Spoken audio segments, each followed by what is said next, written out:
coming in. That's always interesting. It's too early to say, but of course, the first numbers. Nothing a postal ballot also. Nothing much to choose, BJP, Congress. But again, neck to neck, as we expected. Neck-to-neck. 3-2. Yeah, it will be neck to neck.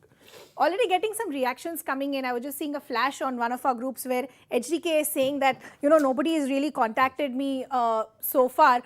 What do you think is happening as far as the JDS is concerned? Well, nobody's contacted him because people think that he's not going to get much, I think.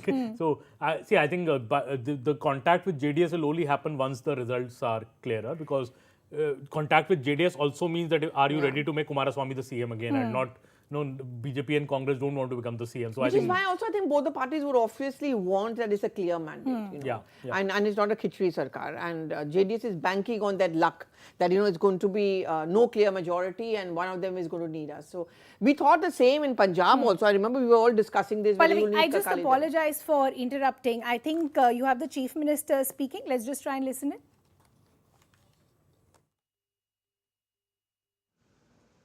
ಅತ್ಯಂತ ಶಾಂತದಿಂದ ಮತದಾನ ಮಾಡಿದ್ದಾರೆ. ಇದೊಂದು ವೈಶಿಷ್ಟ್ಯ ಕರ್ನಾಟಕದ. ಎಷ್ಟೇ ತೀವ್ರವಾದ ಪೈಪೋಟಿ ಇದ್ರೂ ಕೂಡ ಶಾಂತದಿಂದ ಮತದಾನ ಮಾಡಿದ್ದಾರೆ. ನಾನು ಅವರಿಗೆ ಕೃತಜ್ಞತೆಯನ್ನು ಹೇಳ್ತೀನಿ. ಈ ಚುನಾವಣೆ ಎಣಿಕೆಯ ಸಂದರ್ಭದಲ್ಲೂ ಕೂಡ ಶಾಂತಿ ಸುವ್ಯವಸ್ಥೆ ಎಲ್ಲರೂ ಕೂಡ ಎಲ್ಲ ರಾಜಕೀಯ ಪಕ್ಷಗಳು ಕೂಡ ಕಾಪಾಡ್ಕೋಬೇಕನ್ನುವಂಥ ವಿನಂತಿಯನ್ನು ಕೂಡ ನಾನು ಮಾಡ್ತೀನಿ. ಈಗಾಗಲೇ ಸಮ್ಮಿಶ್ರ ಸರ್ಕಾರ ಬರ್ತದೆ, ಅತರ ಪರಿಸ್ಥಿತಿ ನಿರ್ಮಾಣವಾಗ್ತದೆ ಅನ್ನುವಂಥ ವಿಶ್ಲೇಷಣೆಗಳು ನೋಡಿ, ಇದೆಲ್ಲವೂ ಕೂಡ ರಿಸಲ್ಟ್ ಮೇಲೆ ಅವಲಂಬಿತವಾಗಿರುವಂಥದ್ದು. ನಾನು ಹೇಳಿದೆ, ಕೆಲವೇ ತಾಸುಗಳಲ್ಲಿ ನಿಜವಾದಂಥ ಅಂಕಿ ಅಂಶಗಳು ಕೂಡ ಬರ್ತವೆ. ಅದರ ಆಧಾರದ ಮೇಲೆ ಮುಂದಿನ ರಾಜಕೀಯ ಬೆಳವಣಿಗೆ ಆಗುವಂಥ ನಿರೀಕ್ಷೆ ಇದೆ. ನಮಗೆ ವಿಶ್ವಾಸ ಇದೆ, ನಮ್ಮ ಪಕ್ಷಕ್ಕೆ ಸಂಪೂರ್ಣವಾದಂಥ ಬಹುಮತ ಬರ್ತದೆ ಅಂತ ಸಂಪೂರ್ಣ ವಿಶ್ವಾಸ. JDSನವರು ಏನಾದರೂ ಸಂಪರ್ಕದಲ್ಲಿದ್ದಾರಾ? ಇಲ್ಲ, ನಾವು ಯಾವುದೂ ಸಂಪರ್ಕ ಮಾಡಿಲ್ಲ ಇದುವರೆಗೆ. Today is a big day for Karnataka. People will be giving their verdict for the future 5 years of Karnataka in terms of development and stable government. And I am confident that Bharatiya Janata Party will have absolute majority and give a stable government where a new Karnataka with all development included, inclusive development, will be possible. And I thank the people of Karnataka for voting very, very peacefully. Similarly, I appeal to all political parties that let the counting be peaceful, and everybody should take results in their own stride. Your own minister. So, a confident Chief Minister Baswaraj Bommai there speaking just as counting has begun. Still very early leads that are coming in as far as those 224 seats are concerned. As we've been saying, it's a do-or-die battle for all political parties involved. It is a contest between the BJP and the Congress. For the BJP, as we've been saying, they would want to retain power to ensure that they still have a foothold as far as the southern part of the country is concerned. And for the Congress, as we were discussing earlier, it's a fight as far as survival is concerned, for being relevant as far as the electoral future of the country is concerned, and also as far as the future prospects for the party are concerned. Now, before we get more clarity, I think we're starting to get some sort of clarity of where these numbers are coming from. So, Aman, this is the first one where we've got Baswaraj Bommai from Shigao is the first number that we're getting some clarity with. He's leading, Yeah, expected. Let's try and see if we're getting some other numbers also where we're getting clarity. This is, Siddaramaiah, this is Varuna, I think. This is Varuna, correct. How are you seeing the trends that are already coming in? Expected ones that we are seeing already? Yeah, it's all very tight. 17, 16. JDS has opened his account. It's got 2 now. We've got Shorapur also, again as far as the BJP is concerned. But let's try and see as far as the JDS account is concerned. This is, I think, Gurmit Kal. Yeah, this is also JDS seat. This is a JDS seat, So, I think more or less now that the results are coming, pouring in, it's more, 19 BJP has gone up, Congress is up to at 15. More or less are sticking to their areas. How much the other breaches, the other's territory, I think that would become a very important factor. I mean, there's another one that we're getting from Chittapur also. Again, as far as the BJP is concerned. Let's try and get the other seats also that we are seeing. But of course, it's still very early as of now. But look at the numbers, Pallavi, what you were saying, still neck on neck. Do you think it's going to go down to the wire Is this going to be a You know, cliffhanger? this is exactly what those who are watching the situation are worried about. And I think that's why we were talking about this a short while back, Ridhima. Both the BJP, but more importantly, the Congress knew it's going to be a neck-to-neck battle, which is why they can't even afford one seat to be lost because of some negative campaign or some campaign going wrong. So whether it was the Bajrang Dal thing, whether it was, you know, other things like nationalism and so on. I'll just apologize for interrupting. Greya is giving us some updates. Greya?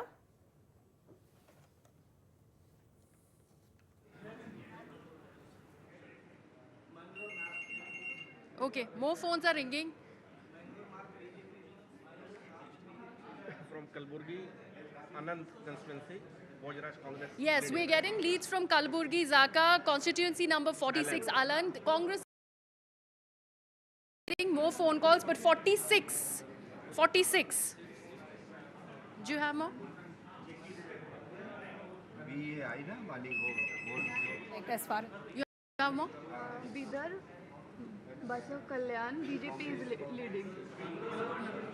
Basav Kalyan, BJP is leading. One more from...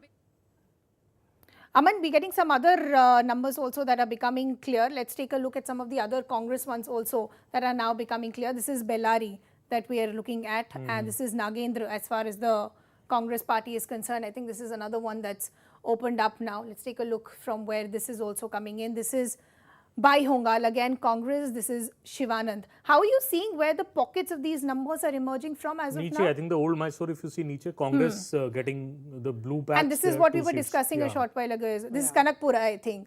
This is Kanakpura that we've seen. This is DK Shivkumar as far as the Congress is concerned.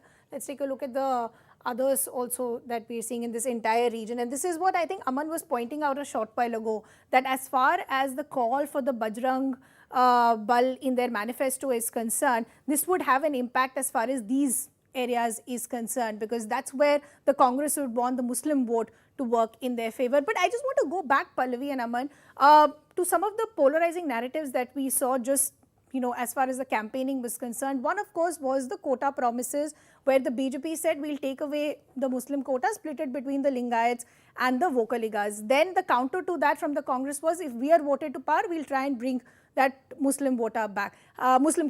How did you see the narrative of as far as the quota war is concerned? See, of course, it didn't happen because there was status quo as far as the Supreme Court ordered a status quo, and that never reflected in any way. But 4% Muslim quota in Karnataka has been there since the 1990s. Almost for 27, 28 years it exists in Karnataka. BJP took this bold call based on an interim report of a committee to withdraw this quota and saying religious-based quota is not allowed, and we are distributing it between the Lingayats and the Vocaligas. Obviously, it was to appeal to both these major electorates in Karnataka to woo them into their favor. Lingayats already have in their favor, also to bring the Vocaligas back into the fold. So the Congress, BJP tried that, but obviously it didn't happen. And later when the Congress said they're going to scrap it, the BJP came back with the narrative that if you scrap it, whom are you going to scrap it from? Are you taking from the 2% from the, obviously they will take it back from them. But interestingly, Virappa Moily, I remember speaking to him about this quota, and he said that this quota was given on the basis of merit and for welfare, and it has been upheld up till the level of Supreme Court earlier. So what he said the BJP did was basically for appeasement, for polarizing the electorate and to take away this 4% Muslim quota and make the Hindutva element stronger in this election, and Congress tried to reverse it. So I don't know how much that had an impact, because it didn't play out. Ultimately, it didn't happen. So, you know, that is something which I'm not sure how much it will impact the electorate. But if we, I think the Bajrang Dal issue had more of a resonance, because that actually the Congress put it out in black and white and have a bigger impact than the 4% Muslim quota issue, which also came in a bit earlier in the election. So, you know, it was petered out by the time in the end, because the Supreme Court had stayed it. I'll just talk about the JDS pockets also in just a bit, where we're actually seeing some of these leads come in, but some political reactions also now coming in. And all over the state, Congress will do good. It will we will get an absolute majority, and we will come to power on our own. We are very confident that we will make government on our own. We will get an absolute majority. So we will see. And all the surveys, even the media surveys and our internal surveys, other party surveys, they have all said that Congress is going to get a majority. So political reactions there coming in. We're not hearing much as far as any of the political leaders are concerned. We're also now understanding, and this is what we've just gotten a flash, the Chief Minister Baswaraj Bommai can be seen visiting a temple. So they're all leaving it as far as the gods are concerned. Aman, there was puja that was happening at the Congress headquarters. Baswaraj Bommai making one final temple run before we get some sort of clarity on the numbers. Yeah, everybody is, I think, in the feet of Lord Bajrang Bali, and Lord Hanuman was born in Karnataka, so it became a big election issue that who has, who's going after, and Congress said कि BJP ने इसको बजरंग दल से बजरंग बली बना दिया twist करके, and so yeah. I think if these numbers hold, a lot is in the hands of God also. That who forms the next government? Very neck to neck. Very 41, neck to neck. 37. I mean, we expected this. I just want to look at some of the JDS pockets also where we are seeing these numbers come in. One is Hunsur, where I believe there is a JDS win, or at least the leads are coming in as of now. Then there is Piriyapatna as well. Are these some of the areas that Aman and Pallavi you visited? Actually, I haven't gone to any of these Even areas. I haven't gone to No, these, I haven't no. gone to these areas. Mysore I did, yes. So JDS is managing to hold on at least to its bastion, but 11, I mean, it's again very early, but it's so neck and neck between the BJP and Congress. So. Let's look at some of the other areas where we're seeing some sort of numbers coming in as far as the Congress is concerned. This is coming in from Yelburga, where you had Raya Reddy from the Congress party. Some of the other leads that we're getting in is from areas like Maski, there is Lingsugur, there is Shorapur.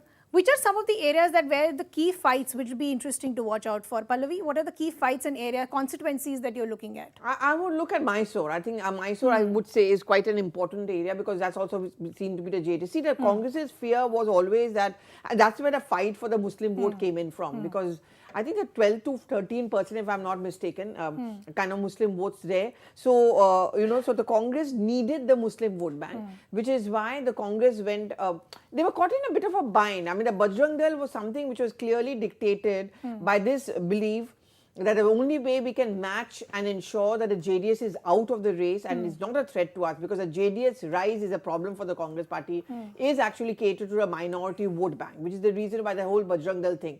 But somewhere down the line, the larger picture was missed by the Congress party, and the BJP was very happy watching the Congress press conference on the manifesto thing. So I'll be interested to see how much of the JDS vote is being cut, if at all, by the Congress party, and how much of that benefit really goes to a Congress party. Because with this kind of, I know it's very early, we've just around 13 minutes or 14 minutes into counting. So this is clearly not the real picture. But look how tight it is getting. So JDS not doing well will be better news for the Congress party. How much Others is the have Congress also party opened their able to account. breach the tradition, those territories which has not been theirs? Those are going to be very decisive factors, I think. Yeah, these are still just the postal ballots. Postal so ballots, let's be a bit careful, over-analyzing it also. Hai Pallavi? Yeah. Gujarat elections, I remember, not this time round, but iske pehle, I remember at the Congress headquarters, they had got those laddus, they had celebrated because they were winning initially, the huge lead. And, there were preparations being made. We've seen something similar with West Bengal also. Yeah, West Bengal. And postal ballots is a very, very small proportion of the total EVM vote also. So, it's not really a good representation Say of 9:30? 9:30 maybe. I think EVMs will open about by 8:30 or 8:45 or something, and then we'll have the start. I'll just request Pallavi and Aman to stay on with us before we bring in our colleague Vinaya also, who's standing by to help us with more details. I believe there's a reaction that's coming in from the JDS as well. Let's listen into that first.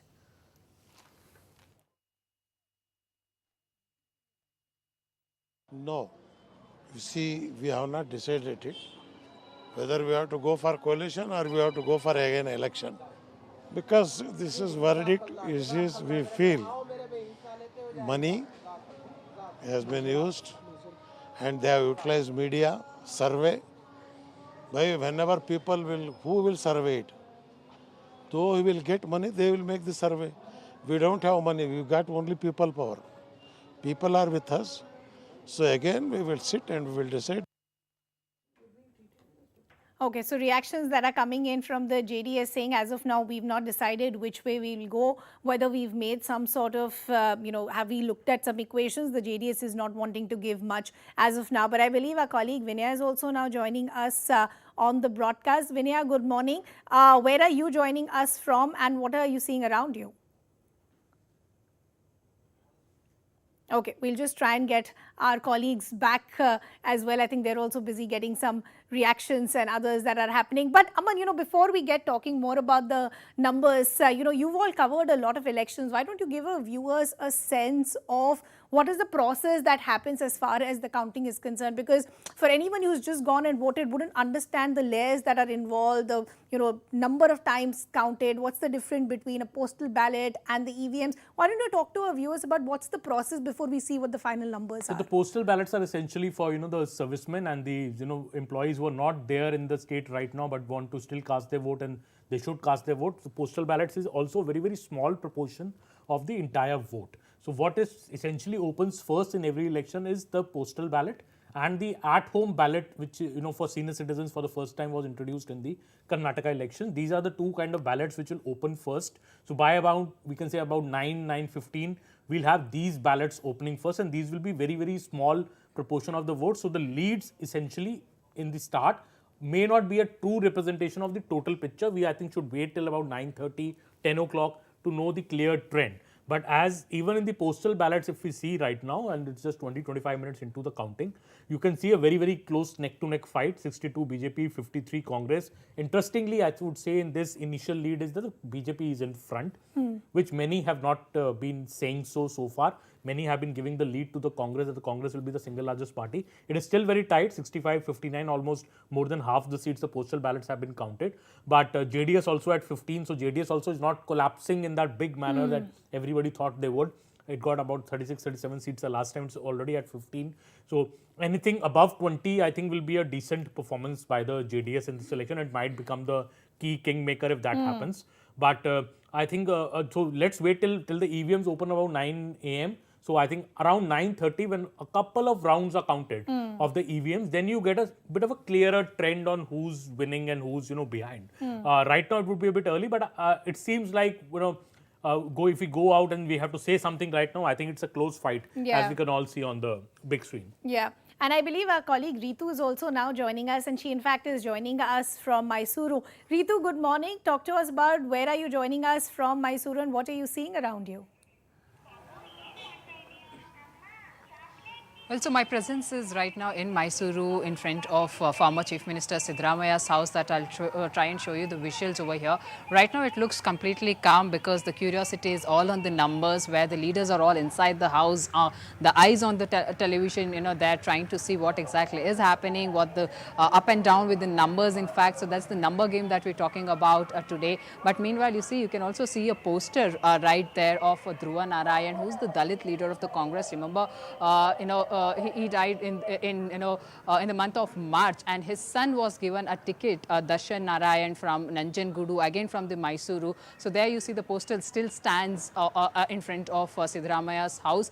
But while that, as said, the leader is inside, curious about the numbers, who has been very confident, saying that his party is going to win, and he will also be winning in the Varuna constituency against Somarna, where the BJP has fielded in a Lingayat strongman. But however, CNN News 18 also spoke to Siddaramaiah's son Yatindra. Well, he was also very confident, saying that the Congress is going to win and doesn't matter what the BJP has to say, the BJP leaders have to say about Varuna constituency, which he had actually given it to his son. In fact, Yatindra, who has given the seat to his father Siddaramaiah, says that he's confident that he'll be winning here in his constituency as well as in the state too. But when we spoke about the alliance on the with the JDS, you see Yatindra says that so far there hasn't been such sort of talks. If that the High Command had a conversation, then he's not aware about it clearly. But however, it all depends on the number, but there won't be such chance at all is what Yatindra had discussion about the CM faced, because Siddaramaiah had also said that he's a strong aspirant to become Chief Minister this time, and he's also declared that it's going to be his last election. So all eyes on that as well, that how is the party going to respond to his demand there. But however, Yatindra says that yes, he has that desire that as a son he wants to see his father becoming Chief Minister, because there's a lot that he's yet to contribute to the state as well and to the people too. But however, it all depends on the High Command's decision. But it's all a number game today that we're talking about. Yeah, and we discussed how this could possibly be a headache as far as the Congress is concerned. Who do they go forward as far as the Chief Minister face is concerned if they are voted to power, and what is the kind of assurance that is given to the other player? But Ritu, we'll just request you to stay on with us. I believe we also have our colleague Sharon Elizabeth now joining us from the national capital, and she is joining us from outside the Congress headquarters. Sharon, good morning. Any activity around you? Well, a lot of activity, Ridhima, while there is in fact celebrations going inside the AICC headquarters even before the counting could merely begin. There is in fact full-fledged celebration that is happening with dole and nagadas inside. I'm right outside to show you not just celebration, but there are prayers and havans also in fact underway right here. अब आपको मैंने हर election परिणाम के पहले देखा है, आप यहाँ पे बैठते हैं. आज कितना कॉन्फिडेंस है कि आप जीत जाएंगे? नहीं, हम जीत चुके हैं मैम. राहुल गांधी जी ने जो भारत जोड़ो यात्रा स्टार्ट की थी, उन्होंने क्या कर्नाटक होते हुए कहा था कि भाई मैं नफ़रत के बाज़ार में मोहब्बत की दुकान खोल रहा हूँ. तो आज पहली दुकान कर्नाटक में जीत कर खुलेगी. मोहब्बत की दुकान कर्नाटक में खुलेगी और कांग्रेस भारी बहुमत से जीतेगी और सरकार बनाएगी. पहली मोहब्बत की दुकान कर्नाटका में खुलेगी is what the Congress supporters over here has in fact been saying. And I want to point out, Ridhima, for years altogether, to be precise, over 5 years, we have not seen any sort of such celebration or activity inside the AICC. But this time, there is in fact hectic activities that are going on. Celebrations are underway, havans are underway, saying that they are very confident. In fact, one of the Congress supporters told me that हमने अपना परीक्षा दे चुके हैं.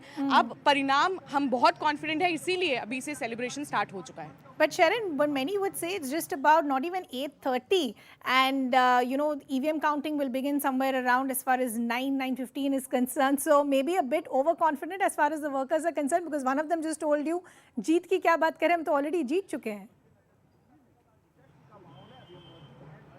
Absolutely, Ridhima. It seems that, it is in fact the exit polls which have given them the major hope as far as the Karnataka elections are concerned. Majority of the polls, if you see, have given an edge to Congress party, and perhaps that is why, because we have seen in the last elections, we have seen the Himachal Pradesh election as well. Even when Congress won the election, there was no such celebration here. But with Karnataka, it seems that they are very confident that they are going to win. They are going to have a majority, not just the single largest party. A single largest party with the majority is the confidence that has with the senior leaders, also with the Congress supporters here. So that is why we are seeing a celebration inside with dole and nagadas. There are havan and prayers in fact going on here. In fact, all of them have been saying it's just a matter of 2 hours. The picture will be clear, and they are pretty sure that Karnataka will be won by Congress party. But it is not going to be a smooth road, Ridhima. Of course, if Congress party wins, like these supporters and the Congress leaders have been claiming, it is going to be a difficult role, because we know that DK Shiv Kumar, Siddaramaiah, these are the two main faces as far as the chief ministerial candidate is concerned. How are they going to reach a consensus? Who is going to be the chief ministerial face? Though the Congress leader have been claiming, that is of course the second part. At the moment, they want to win, and they are very confident with all the exit poll giving an edge to Congress over the other parties. They are very confident that they are going to win today. Very confident they are going to win today, says Sharon. That's the mood outside the AICC headquarters here in the national capital. Sharon, we'll just request you to stay on with us. We'll request Ritu also to stay on with us. But Pallavi, what did you make of that very interesting poster that was outside the AICC headquarters? Nafrat ke bazaar mein pyar ki dukaan. And dukaan khul gayi hai, what that worker said. But see, this is the thing. I mean, who is going to take credit should the Congress party win? Obviously, the Congress party will give the credit to Rahul Gandhi and to the Bharat Jodo Yatra. In a sense, the Bharat Jodo Yatra, I know Jairam Ramesh, all of them went on record to say it's not a political yatra, but it was a political yatra. And whether they like it or not, one of the litmus tests of the yatra, or whether it could bring, say, Siddaramaiah and DK Shiv Kumar together, whether it could enthuse the cadre, will depend on the results. And if Congress party wins in Karnataka, and see now they are kind of little low behind, the gap is widening. So if the Congress party wins in Karnataka, then of course they're going to give credit to Bharat Jodo Yatra. But then if the Congress loses, no one is even going to say anything about the yatra. Then they're going to say, it was not a political yatra. But Aman, some of the pockets that are still giving some clarity, let's look at as far as the Bangalore seats are concerned. We're not seeing a lot of them open up as of now. But if you can see some of the packets as far as the saffron is concerned, we're still waiting for the other seats to also come. Let's look at it area-wise, we'll talk about old Mysuru that we spoke about earlier. But as far as Bangalore is concerned, how do you see it? Well, BJP seems to be having the edge here, and not surprisingly, given the urban areas, urban areas, and especially I think PM Modi's two big road shows through Bangalore, had a massive impact. And BJP is very confident, in fact, that out of the Bangalore seats, it could win a bulk of them this time, and that could also be a gain that they are looking at. But of course, between 8 and 9 a.m. is the toughest time for journalists to give a final trend, because these are postal ballots. So we'll wait for a bit more. But I think Bangalore is somewhere that the region is somewhere where BJP is hoping for big gains. Already the region war Ridhima last time also split between the BJP and the Congress almost evenly.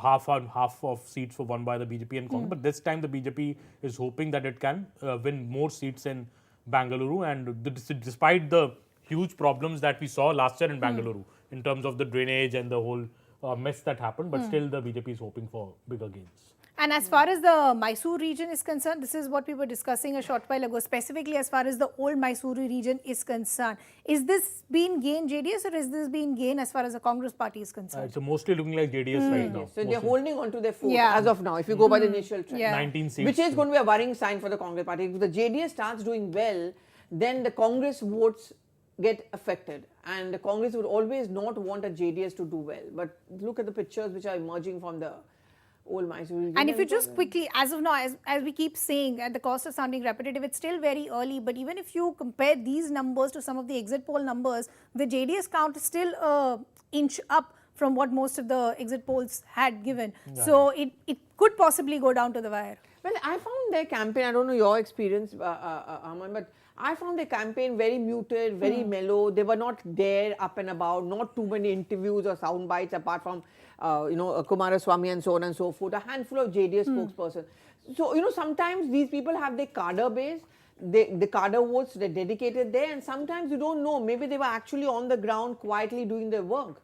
And as I said, I mean, it's not great news for the Congress party if the JDS starts doing well, because then the Muslim minority vote bank starts getting divided. That is the reason why the Congress party wants to tap that vote bank and wouldn't want the JDS to do well. I want to talk about this particular belt where it looks like, at least as of now, looks like a lot of saffron seats that are being picked up in this particular area. Mumbai, Karnataka has always been BJP's stronghold. Yeah, so look at the seats that you have. You have Kungol, I think, and the other seats like Shigaon that we spoke about a short while ago. This entire belt, and this was very similar in the previous elections as well. What works for the BJP to ensure that they could consolidate some of their seats if these numbers hold? It seems like so far by the postal ballot counting, it seems BJP is holding on to its strongholds.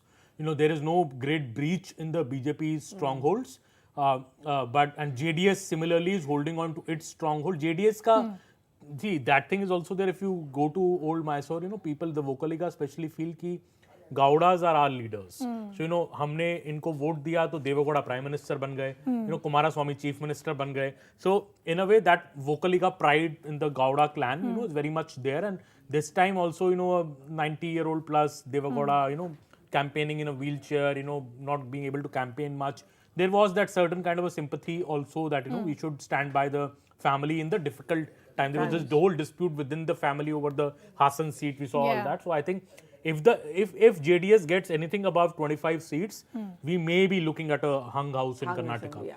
If anything plus 20 for the JDS, I think calls for a neck-to-neck election. See, parties like the Akalis, parties like the JDS, they always have their loyal voters. True. They don't go in that, let's go in for a change. That little core vote, that's the thing about these so-called smaller parties which matter in the political landscape.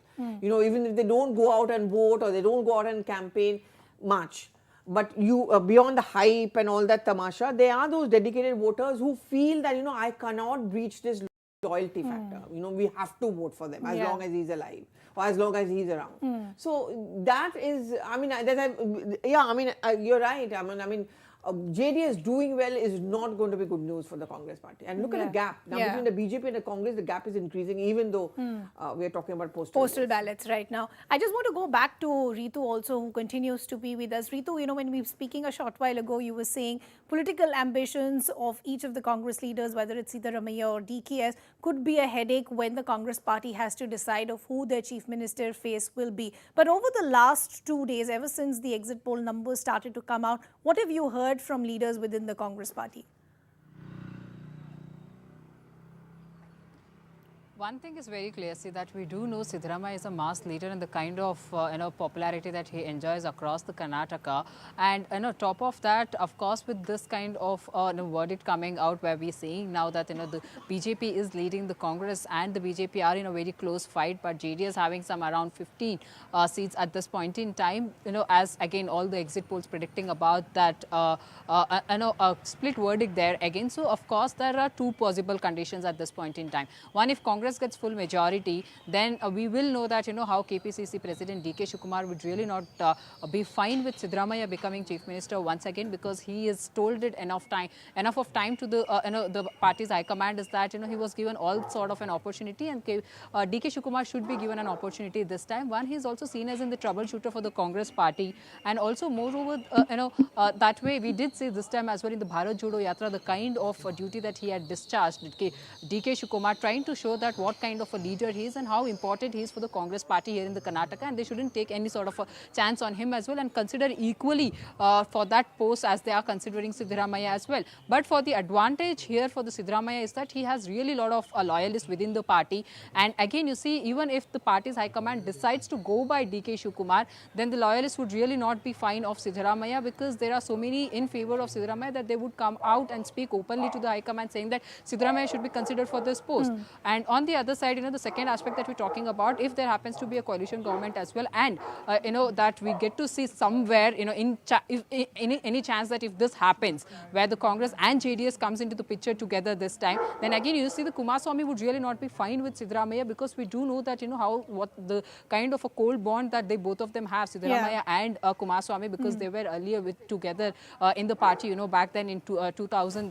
That's when they were together and things weren't fine with each other. And later point as well, whenever the party's high command told Siddaramaiah to be quiet and maintain that good rapport with the Kumaraswamy, that really did not work out in the Congress party, especially between both these leaders. On the other hand, you see, if the party's high command takes this out saying that DK Shivakumar should be the CM this time, then again you see the Kumaraswamy would really not be fine with it, because if that the party decides on that point, then the Kumaraswamy would have that insecurity saying that he is also a Vokaliga leader, remember, DK Shivakumar, and Kumaraswamy is also a Vokaliga leader. So there you see the Kumaraswamy would come into the picture saying that he cannot become a CM because he is a Vokaliga leader, and tomorrow he might become more over that big leader from the Vokaliga community, which he really would not give that chance or take that risk as well, because he wants to remain the strong leader in the old Mysuru region, from where DK Shivakumar also belongs to.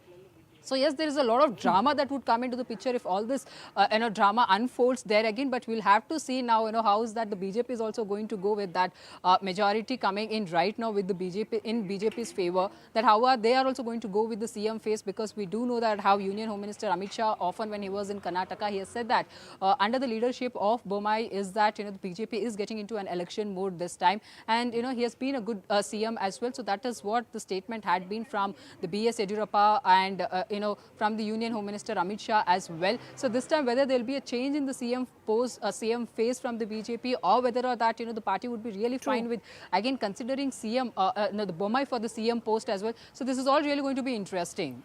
Okay, things will be interesting, and I do see some more activity also around you. I guess in another half an hour or 1 hour, we will have a better clarity of what the picture is going to look like, because we're only talking about postal ballots as of now. But going back to Pallavi and Aman, who also have been watching the screen very, very closely, because we're talking only about postal ballots. How much life can change between postal ballots and EVMs, Pallavi? Well, they often do. I mean, kind of sweeping completely changes, Are we still on postal ballots? EVMs haven't begun? No, EVMs only open post 9 a.m. Okay, so another half an hour to go. Yeah, that will be the real picture. Because I remember, as I go back, last Gujarat elections, initially it was postal ballot, it went on. By 9:30, I found that Congress were putting out their tables and laddus were being brought in because it was giving a huge lead to the Congress party. It almost seemed that they had won the elections.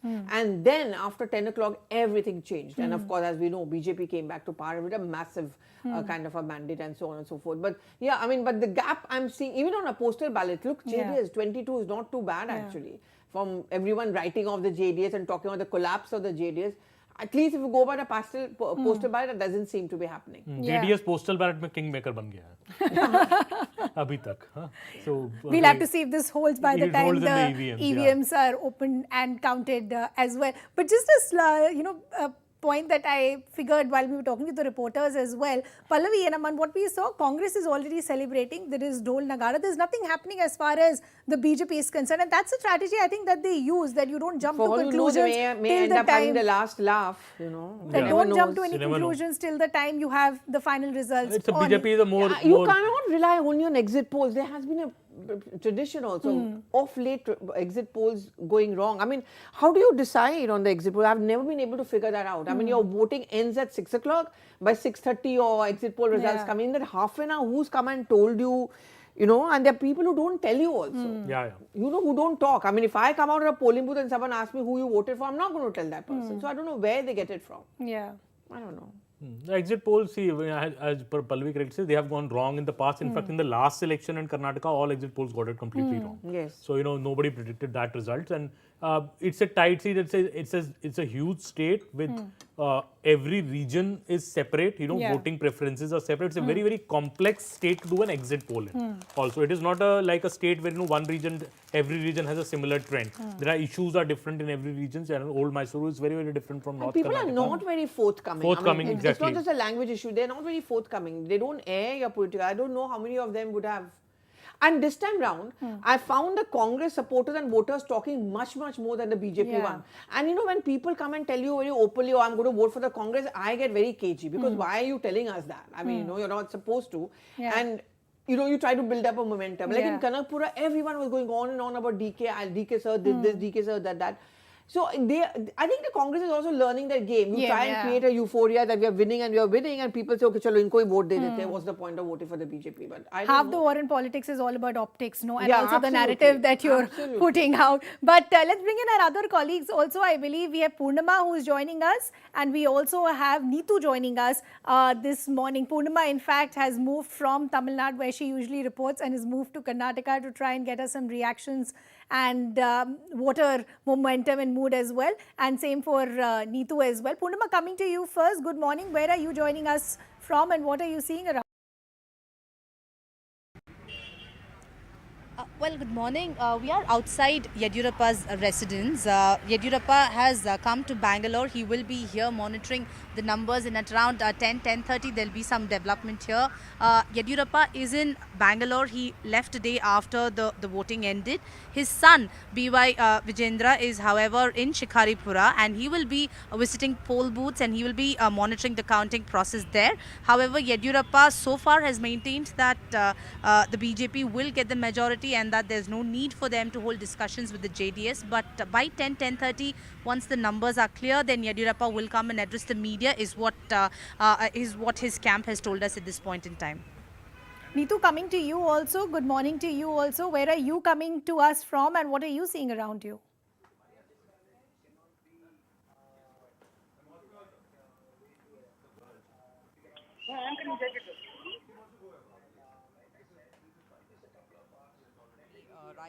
From morning. So he was at his residence in JP Nagar. He had come from Singapore, and he was at his residence in JP Nagar.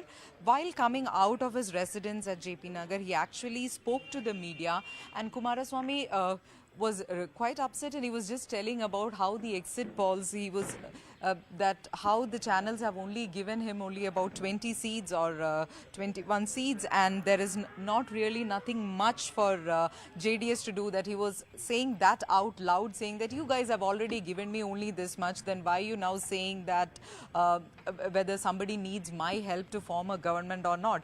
And point blank, when asked about whether he wants to be the CM in case of a hung assembly, what are the demands, he said that he doesn't want to to be the CM. But at the same time, he also said that neither the Congress nor the BJP is in touch with him.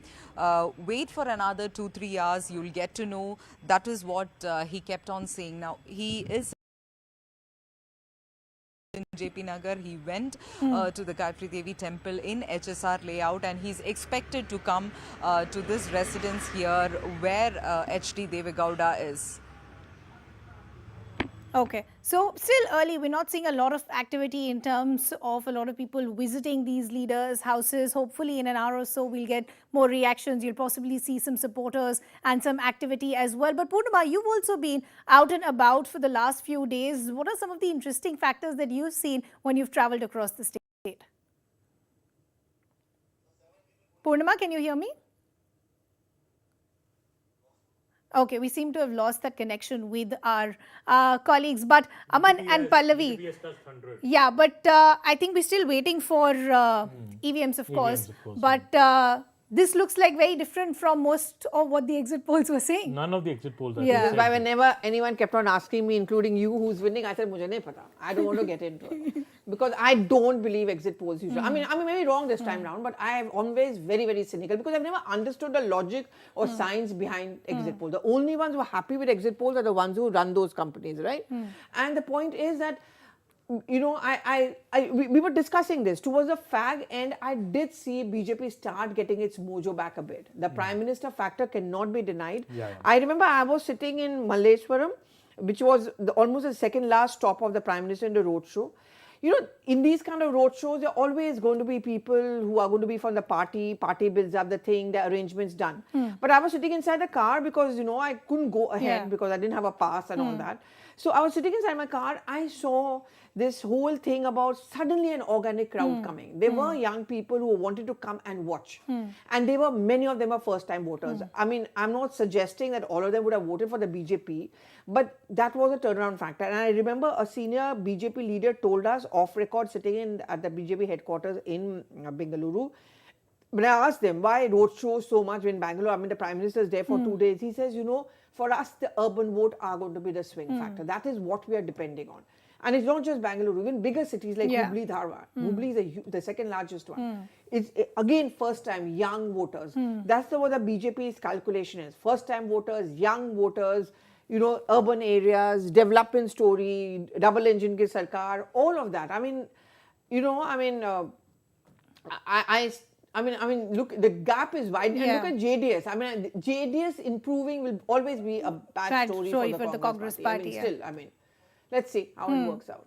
Let's just go back to our colleagues also. Neetu is joining us. Ritu continues to be with us. Purnima also continues to be with us. Purnima, if you can hear me this time around, I was asking you, you've also been out and about over the last couple of days. Talk to us about some of the interesting factors that you've seen on the ground and what you've heard from voters.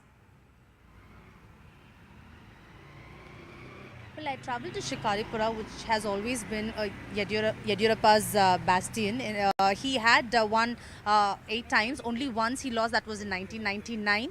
So there's always been a Yediyurappa factor there. So this time, while his son has taken over the mantle, voters are quite happy with the family there. However, there were issues and resistance that Vijendra faced, especially on the internal reservation issue. But however, Vijendra during his campaign had tried to address the issue and promised those who protested against the family that their voices will be heard if the BJP comes to power. So clearly the Yediyurappa factor there plays an important role. And if you look at the Yediyurappa factor, the Lingayat community, will they back the BJP? Will that be the deciding factor? That also will be an interesting development to watch out for. Ritu, coming back to you, since you were out and about as well, what were some of the demands that you heard from the voters?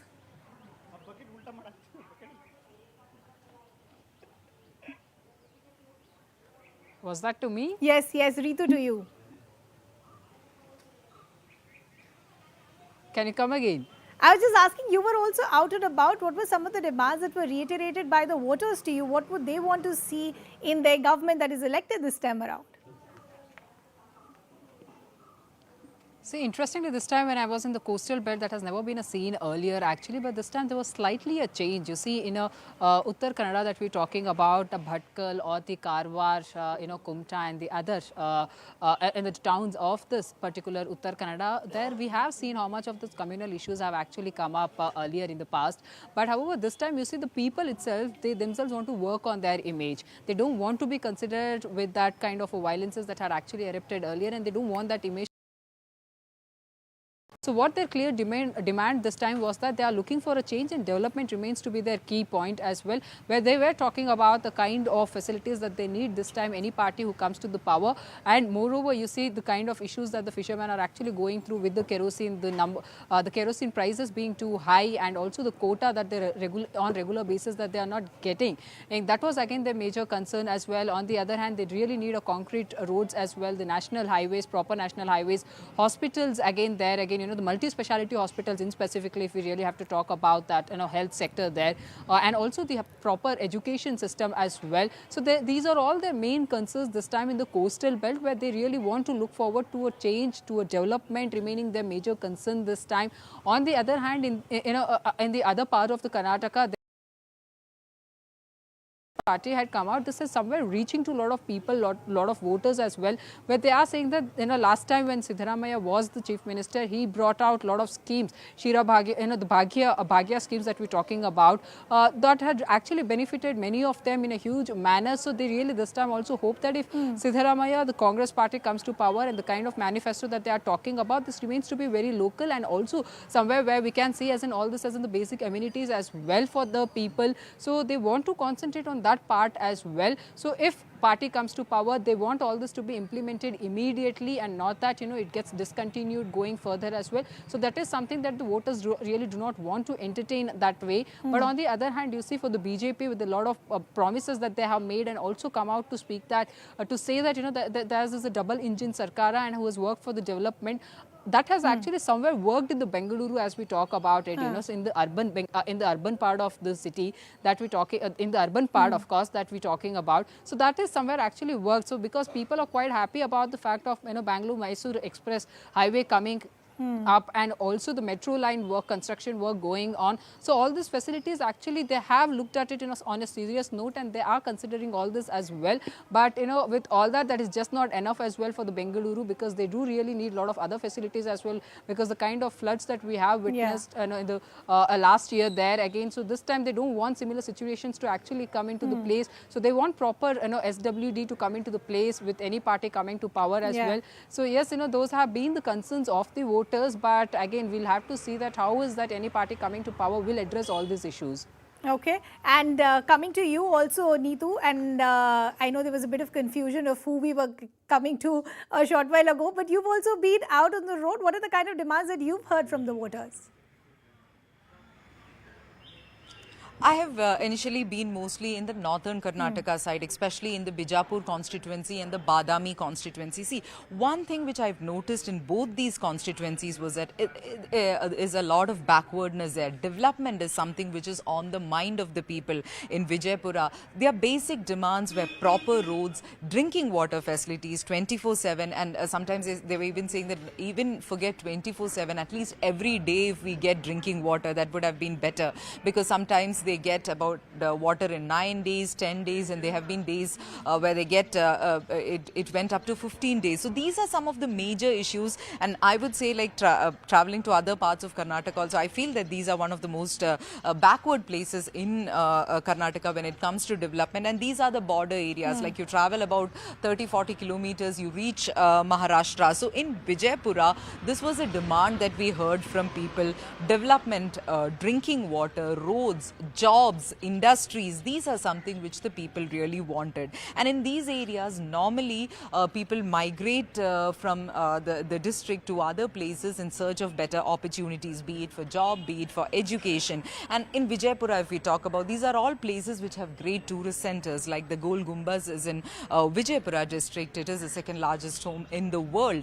But this kind of tourism is not being promoted, no facilities are provided, no enough travel facilities are provided, no proper hotels or no proper restaurants. Now, when you come to Badami constituency, this was a high-profile constituency because Siddaramaiah was the MLA for the past 5 years. Yeah. On the ground, when you look at it, there has been some kind of development, but the people were expecting more because Siddaramaiah is the MLA from there. They were hoping, a former CM, the opposition leader, they were hoping that there will be more development. Okay. Tourism is again a very important factor. You have the famous rock cave temples and the Pattadakal temples built during the Chalukya dynasty, and beautiful, mesmerizing monuments there. But they say that even to connect between these monuments, these places, there are no proper transport. People coming there, no buses. People coming there will have to either depend on autos or on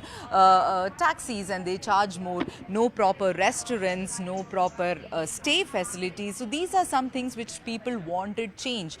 The weavers in that area, that is a constituency which also has a lot of weavers. So they were saying that they toil for the entire day, but what they get is about rupees 300 in a day. So they want this condition to change. The threads are costly, the silk is costly, and their finished product is not getting that much of rate. So they want all this condition to change. Development is something which both sides have been asking. Okay. I'll just request our colleagues to stay on with us. I believe our colleagues have also gotten us some reactions coming in. Let's take a look at those conversations as well. How confident is Congress today? And you've also given up your seat for the father in the Varuna. See, all the pre-poll surveys, the exit poll surveys, our own internal surveys, and surveys of other parties, they have all predicted that Congress is going to come to power on its own. We'll get a simple majority. So we are very hopeful and confident. So there's also talks about now that, the Congress party planning for an alliance with the JDS. Is it happening? How is it? Whether there's a plan B as well? As far as I know, with whatever talk I have with the leaders, they are all very confident that we'll get a majority. So right now, I don't think they're thinking about alliance with the JDS government. What will happen if we doesn't get a majority? They're not thinking about that, as far as I know. But if at all, if we don't get a majority, then the leaders will take a call, the Delhi leaders and our state leaders. So whatever they said, we have to follow. Sir, also that, a couple of months back that you also told that how desperately you want your father to become a chief minister as well. And he too has told that he's a strong aspirant for the CM post as well. I didn't say in desperation. See, as a son, I would like to see him as a chief minister. But also, he has been a leader in Karnataka of the Congress party. He has been campaigning extensively throughout the state, and if we get a majority, there will be a major role, major credit has to go to him because he has voter base in all the constituencies. It's natural that he thinks he should become a chief minister, and we will see what happens. Sir, also that, a couple of months back that you also told that how desperately you want your father to become a chief minister as well. And he too has told that he's a strong aspirant for the CM post as well. And again, he being a mass leader as well. How will all this be considered if Congress gets the full majority or simple majority for that matter? No, I didn't say in desperation. See, as a son, I would like to see him as a chief minister. But also, he has been a leader in Karnataka of the Congress party. He has been campaigning extensively throughout the state, and if we get a majority, there will be a major role, major credit has to go to him because he has voter base in all the constituencies. There are voter base who vote only for Siddaramaiah in all the constituencies. So he would play the major role if we get a majority. So it's natural that he thinks he should become a chief minister, and we will see what happens.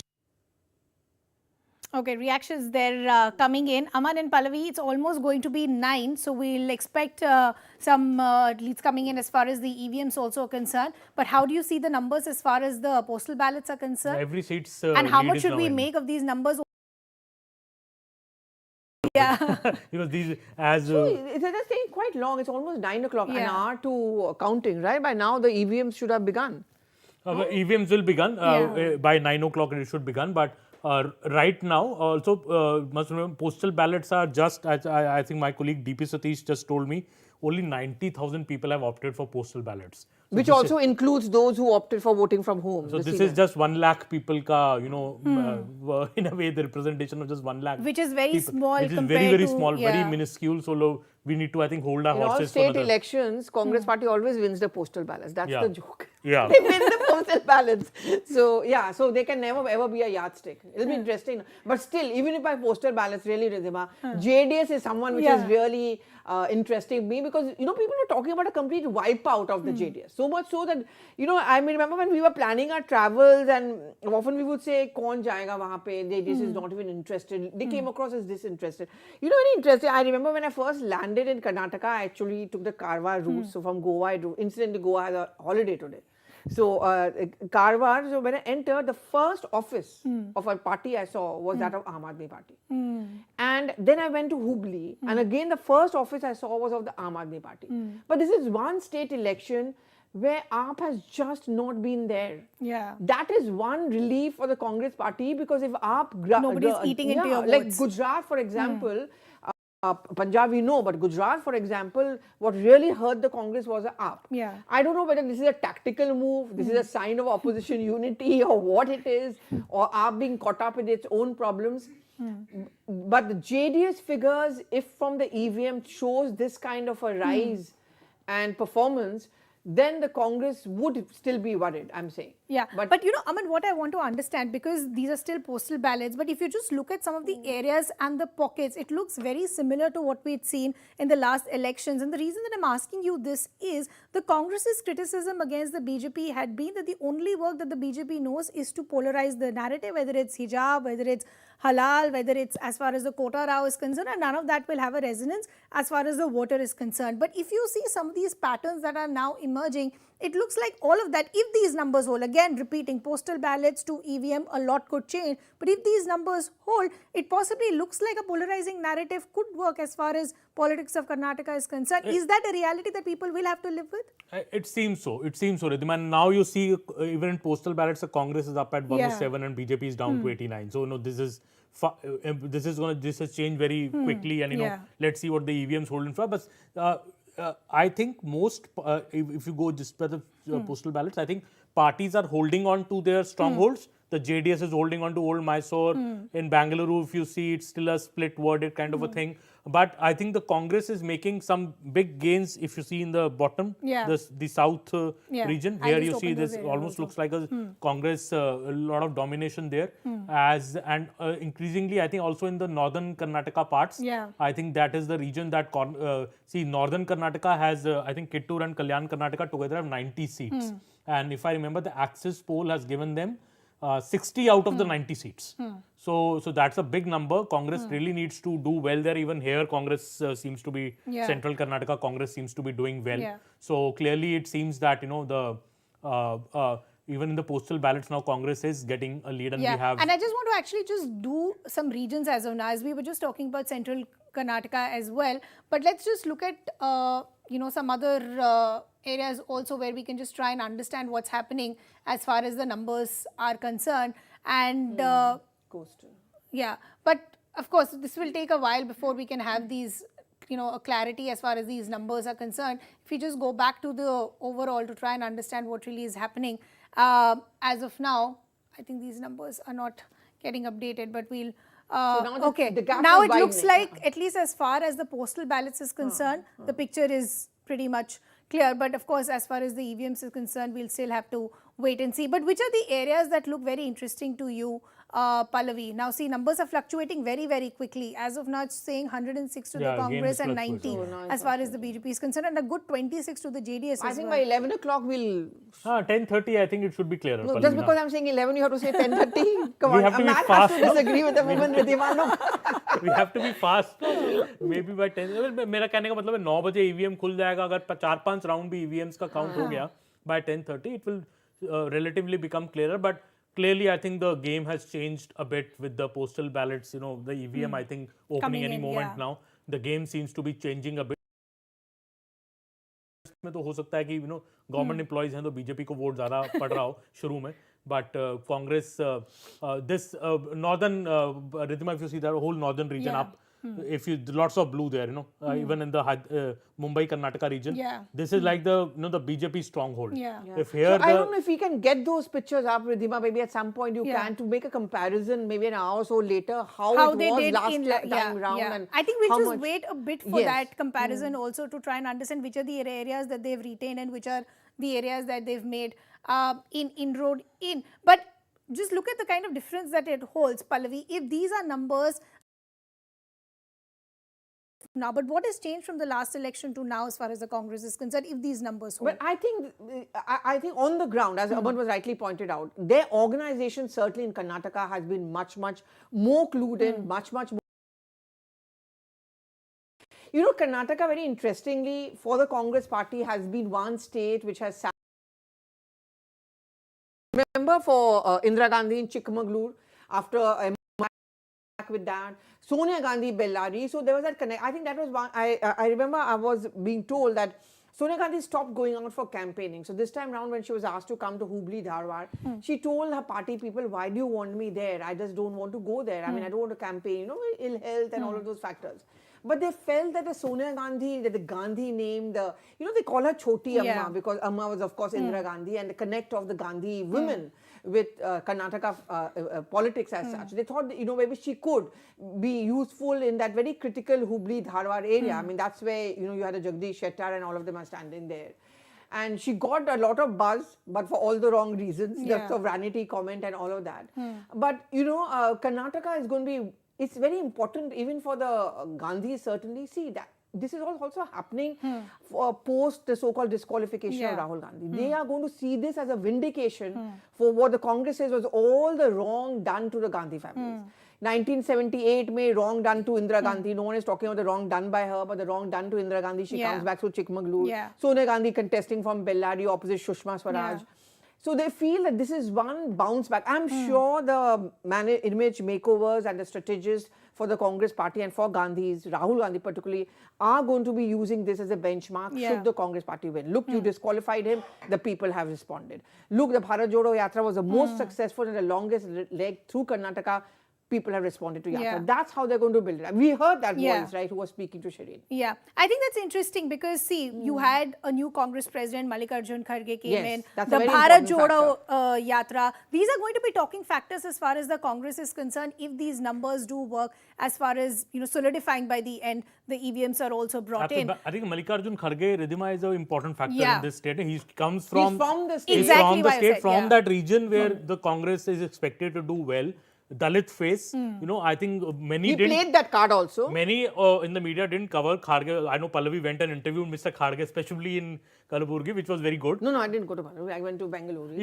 I'm being very honest over here. Okay. But I covered him, But I think Mr. Kharge is going to be a very important factor in this election. And uske liye inside his own party, it's also important. Na? Yes. You cannot have a Congress president from the state which is going to elections and then you don't win there. Yeah. I mean, he may not be so high profile strategist like, say, Siddaramaiah or DK Shiv Kumar, which all of us covered. But for him, politically speaking, maybe this is his moment if the Congress wins to show his position within the Congress party. Otherwise, everyone is calling him the remote control. Do watch out for my piece. But वो CM नहीं बनेंगे. I'm plugging my piece over here. It's been sent to Aman already. So let's see how the result is. But yes. नहीं CM पता नहीं. I mean, he told me in my interview कि कोई भी CM बन सकता है. पर वो पहले जो बोला था कि अब तो CM बनाता हूँ. हाँ, that's what he's finally. If I can make a chief minister, why should I become a chief minister? But then what we were discussing earlier, if he's the chief minister who becomes the Congress party president, there are enough loopholes there as well. But I just want to go back to our colleagues as well. Purnima continues to be with us. Neetu also continues to be with us. Neetu, so we are understanding that EVMs possibly would have started by now because it's 9:03. If the postal ballots number are anything to go by, it shows there is a lead as far as the Congress is concerned. Any reactions that you're picking up or any movement that you're seeing around you? See, right now we are outside JDS Supremo Deve Gowda's residence. H.D. Kumaraswamy is expected to come here after his temple visits and all is what we are understanding. So far as the JDS is concerned, we are not seeing any kind of huge movement here. No party workers or anyone here outside the residence. They are giving it a wait and watch. In many exit polls, JDS didn't get much number, but Kumaraswamy was confident that he will get huge numbers and the people will give him a mandate. And today, while he was coming out of his JP Nagar residence, he actually made fun of all the channels by saying that you guys have given me only, you guys have given us only about 20 seats, and why are you asking us? Because the BJP or the Congress can make the government by themselves. And he said, wait for about 2-3 hours, we'll see what is happening, what is the mandate of the people. But if you look at JDS as such, this is a do or die battle for the JDS also, because for them to stay relevant in Karnataka, they definitely need numbers as much as either as much as they got it last time, or more than that, because anything lesser than that will be seen as their vote share is eroding. They were hoping to be the king or the kingmaker in this election. In case of a hung assembly, we all know that JDS becomes very important. So point blank, we asked a question to Kumaraswamy also whether he would like to be the chief minister if there is a hung assembly, and he said that he doesn't want that, or he hasn't made any demands. He went on to say that neither the Congress nor the BJP has got in touch with them. But if you look at Ramnagara constituency also, where his son Nikhil Kumaraswamy is contesting, this has been like a safe haven, a constituency for the JDS, not just the JDS but the entire family also, because right from Devagowda to Kumaraswamy to Anita Kumaraswamy, and now Nikhil Kumaraswamy is contesting from there. So when we went around that constituency also, what we saw was that amongst the youngsters there is a feeling that this family has been ruling this place for quite some time, but there has not been much of development. They come here during functions or during elections, and went on to say, there was youngsters when we spoke to, they went on to say that till like if we need some higher education also, we need to depend on either Bangalore or Mangalore. So that is the situation in Ramnagara. So youngsters are saying that they would like some kind of a change, but once you talk to somebody like about a 35 or a 40 plus, they still go back to say that, oh no, Kumaraswamy has done much, or this entire family has done much. But even there we could sense that there is some slight changes, even though it's a safe haven for the Gowda family. Okay, so as of now, outside, there's no movement happening as far as the JDS is concerned. Purnima, quickly coming to you also, any reactions that you're picking up or any movement that you're seeing, considering the fact the EVMs would have also been opened up by now and the counting would have started with the EVMs as well? Well, there's been no movement here outside Yediyurappa's house. In fact, Yediyurappa's sources say is monitoring the numbers. Once the picture becomes clear at around 10:30, 11, he will come out and address the media. Remember, Yediyurappa is hoping that the BJP gets majority and that the Lingayat community backs him. And his son also sweeps the Shikharipura constituency, but all eyes on the numbers. Yediyurappa, so far there's been no movement, and once the numbers are clear, then there will be more development here outside Yediyurappa's house as well as the BJP office. Right now everyone is just monitoring the numbers, so no movement here as well as in the BJP office in Bengaluru. Okay, no movement that's happening, but getting some update coming in from Griya from the Live Hub. Griya? Not Chikmagaluru, Shikaripura, we have Vijendra leading. So the hunter of Shikaripura, his son has risen. There is a clear lead that he's maintaining. Shikaripura 115. There is also another update from Shimoga, from constituency number 116 from Sorab, where there is a Congress lead. Bangarappa is leading from the Congress, 116. So that's the update that's coming in. But Aman and Pallavi, quickly to the walls.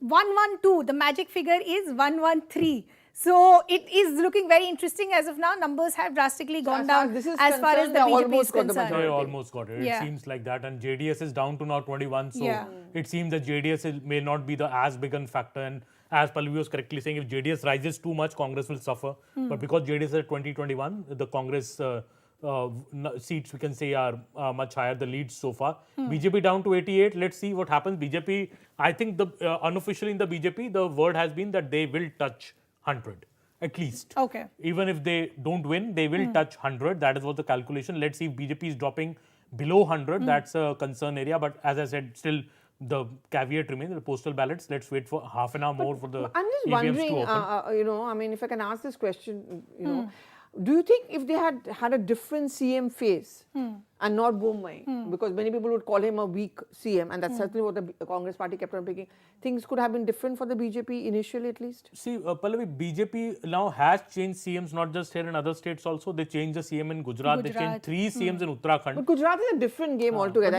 It's just Modi factor. It's just Modi factor. I agree with you. But in Uttarakhand they won by even changing 3 CMs. Sometimes it's more about the theory behind BJP changing CMs. That BJP felt that anti-incumbency is kicking in. So let's change the CM. Let's stop damage before the damage happens. So bring in a fresh face. Maybe there'll be less anti-incumbency. But I think in the case of Karnataka, it hasn't worked like that because the anti-incumbency still stuck. Not more so to the MLAs of the Congress, the ministers of the BJP. I'm sorry. Yeah. And I think when the final results come, it will be very interesting to see how have the BJP's ministers fared in their respective seats. I suspect many of the BJP ministers may actually lose because they had turned extremely unpopular on the ground. The MLAs were a lot of anti-incumbency against them. And all of that, obviously, the CM became the face of it. Yeah. Because people thought he's an ineffective CM. Ye control nahi kar. That narrative had set in. So will BJP pay a price for that? I agree that, changing Yedurappa at all necessary. Wouldn't have been better Considering to the fact that continue? we say that he's one of the tallest leaders, would that have helped the BJP in terms of getting the votes and the momentum on the ground as well? Just hold your thoughts, Aman and Pallavi. Some other reactions also coming in. Let's listen into those first. Not only this time, even early elections also. Our cadre, they used to get all the feedback after the boxes are sealed and taken away.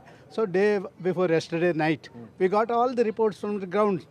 Certainly, they are hopeful that we will go beyond 115, 120. There will be no doubt that as far as absolute majority is concerned, certainly we will get it. So, we don't want to comment about anything as far as the alliance is concerned till the results comes out. Okay, so nobody wanting to say much, but just keep your eyes close to as far as the wall is concerned. Just we are short as far as the halfway mark is concerned, and once these numbers reflect, and if the Congress does cross that, then that will be an interesting story to watch out for as well. But just going back, Aman and Pallavi. Okay, I'll just request you to stay on with us. I think Greha has an update for us. Greha? Now 5795, the number of votes that have been counted.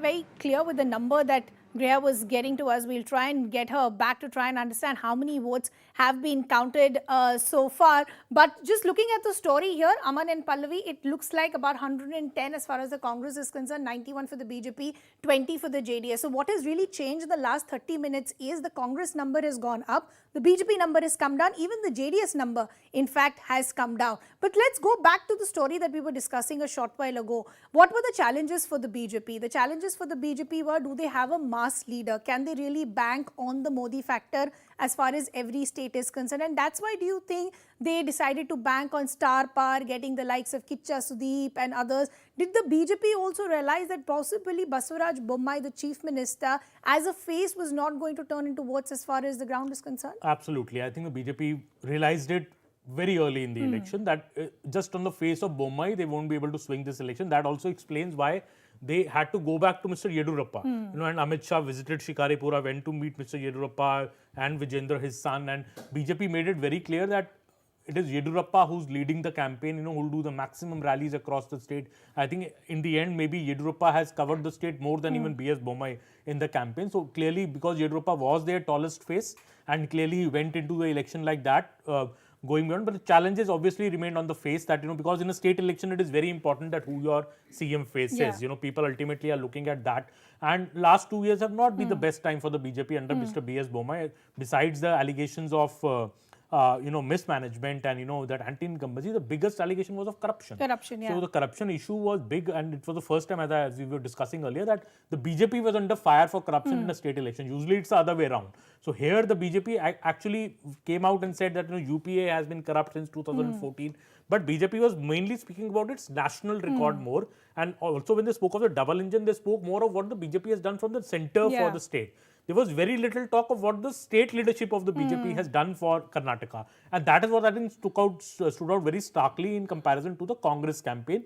Congress was speaking more and more about Local the state, issues. the local issues. Yeah. You know, हम ये guarantee देंगे, हम 2000 रुपए देंगे, हम 10 kg free rice देंगे, हम employment generate करेंगे. BJP Congress campaign very smartly was focused on local issues because they knew that if they take on BJP in a national issue election, that's a battle that they will lose. They can't win. And that's what we were saying earlier, Aman, that, you know, because the issues that the voter looks for in a state and a general election are very different, and that is why their expectations from a state level and a central level government are also very different. But as we are talking, I believe Sharon is now back with us, and there are celebrations that are happening at the Congress headquarters here in the national capital. Sharon, just give us a feel of what's really happening. Well, it seems the celebration has in fact taken a bit of a break, but even more and more people are in fact gathering at the AICC headquarters. If I ask my camera person to pan and show you, more Congress supporters are in fact gathering. The celebration will of course happen because they all have been saying that the numbers are also in their favor. The trends are clearly in favor, or at the moment in favor of Congress party. We have in fact a number of Congress supporters here. क्या लगता है आप लोगों को, क्या कांग्रेस का आज क्या रहेगा, जीतेगी कि नहीं? इंशाल्लाह उम्मीद पूरी है और उसी उम्मीद के साथ हम यहाँ आए हैं, जश्न मना रहे हैं। बस ऊपर वाला लाज रख ले हमारी। लाज क्यों रखेगा, जीतेंगे आमीन। और पूरे बहुमत से जीतेंगे। कितना नंबर एस्टिमेट करती हैं? अब इसका मुझे ज्यादा आइडिया नहीं है, बस जीतेंगे। काफी टाइम बाद यहाँ पे हलचल हुई है। आप लोग कितने टाइम बाद आए हैं यहाँ पे? मैं अप्रॉक्स आई हूँ 2-3 साल के बाद आई हूँ। 2-3 साल के बाद आई हूँ। So you can see the Congress supporters also saying here that they have in fact come here. Acha, so they have also come here after a long period of 2-3 years, because the celebration has in fact started at AICC headquarters after a long time, and the Congress have been saying that they are going to in fact cross the majority mark here. They are going to cross 140 is what the people are saying. Once again, I want to show you the AICC headquarters with a lot of upbeat mood over here and a lot of hectic activities that are in fact going on. The celebration is only going to start and continue is what the Congress supporters who have gathered here have been saying. Okay, so the Congress looks upbeat. They've just taken a break as far as the Dhol Nagara is concerned. But just going back to Pallavi and Aman, and Pallavi has just put out an interesting bit of information. You have Priyanka Gandhi, yes, I believe, so at a Hanuman temple. Yeah. Because the criticism when that announcement was made in the manifesto is that this is an anti-Hindu party. Could you just show us those pictures? We've been trying to get the camera to zoom in. I'm sure at some point of time we're going to start putting it up. But you know, like, if I can just, I don't know if we can zoom in on this, but basically the picture that we've been given is, this is Priyanka Gandhi Vadra, the very famous Jakhu Mandir. That's in Shimla. I mean, I don't know. Have you been to Shimla? Just play the video. Why don't you just play that video for us, Okay, Pallavi? yeah, I'm doing it. So, I don't know if have you been to the Jakhu Mandir in Shimla? Yes, I've been there. Yeah, it's a famous. The monkeys. There are lots of monkeys. Monkeys, You've been there? I've been there. So there are lots of monkeys there. It's actually quite scary, but it's the mandir. It's so beautiful. It's right on hilltop. And the famous Jakhu Mandir, and she goes there. She has a home in Shimla, and so we put out those visuals. No, but the reason that I'm saying is it's interesting. Yeah, timing. Timing, because when the announcement of the Bajrang Dal ban came, the BJP said this is an anti-Hindu party. This is what they do. They've attacked the temples. Then you saw a temple run by DKS. Then you saw the comment that we'll make Hanuman temples. Then you see Priyanka Gandhi. You see Priyanka, and I remember at one of the rallies, the Congress president did say, Jai Bajrang Bali, तोड़ भ्रष्टाचार की नली, and I asked him this question. He said, मैं भ्रष्टाचार word use किया, दुश्मन नहीं use किया, फिर आप लोग बोलोगे मैं anti-Hindu हूँ. Yeah, I mean, we were discussing this earlier in the day. I think there were different strokes for different people. The Congress tried to balance it out. I know for many people it looked as being very, very confusing. So there we have those pictures of Priyanka Gandhi Vadra in Shimla, Jakhu. So it's a beautiful temple actually, and you know what she says? She's saying, I prayed for the welfare of the people.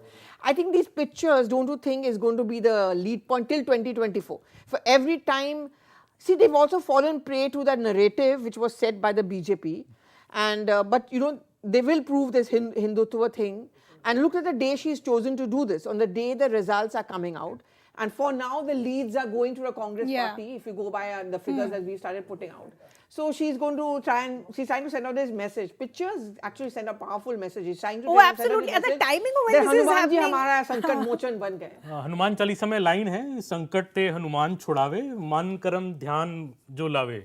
So संकट तो कांग्रेस पे आया ही था वो कहने के बाद now it's like a संकट से हनुमान So छुड़ाए DK Shiv और Kumar हमें was telling election me, I जिताए. remember the temple he went in Kanakpura कि देखो मेरे नाम में शिव है and मैं संकट मोचन हूँ पार्टी का. So how can you say मैं हनुमान हूँ. कि मैं हनुमान हूँ कांग्रेस का. अरे संजीवनी तो लाया है पार्टी के लिए बहुत बार.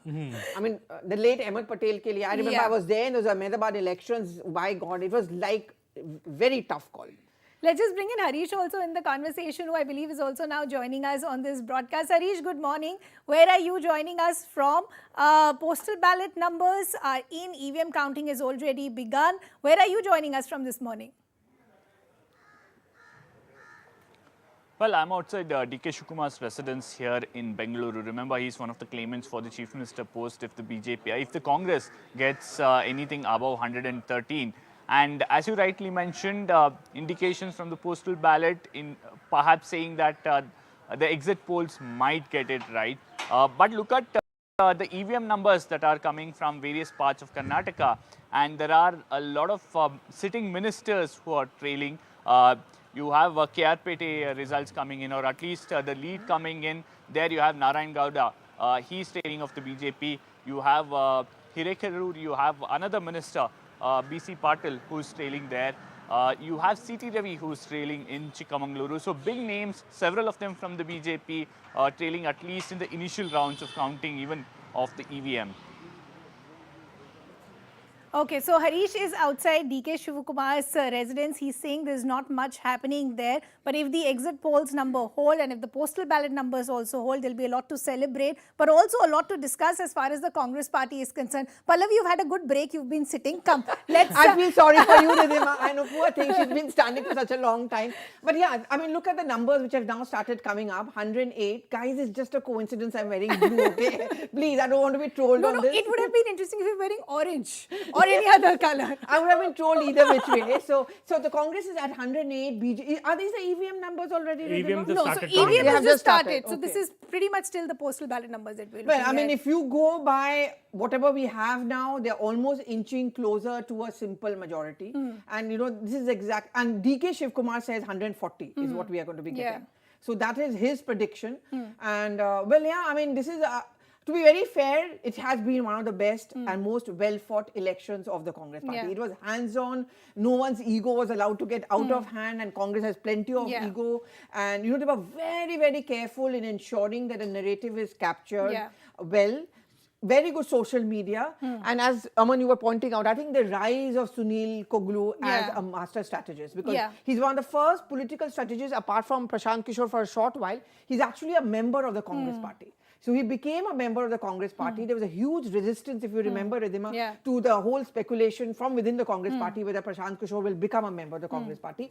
To Sunil Koglu, that was not. And ironically, Sunil actually was a part of the PK group. He split, he formed his own company, then he worked for the DMK and now for the Congress party. And you know, it's the best example of how they were micromanaging it at the local level. Vocal for local, maybe the Prime Minister's narrative, but Congress captured But it. you know, Pallavi, what I want to talk to you about is why these numbers will be important for the Congress party. As we were discussing earlier, if for the BJP holding Karnataka is their opening into the south, it's the same logic for the Congress also. They have no presence as far as any of the southern states is concerned. So they get an entry into the south. Also, it becomes a fillip going into the 2024 elections. You're bang on. I mean, I would see a lot of narratives coming out.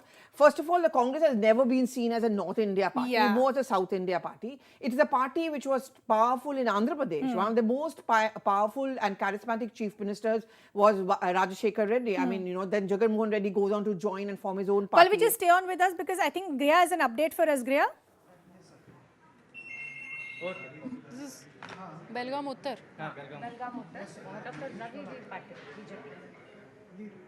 More updates.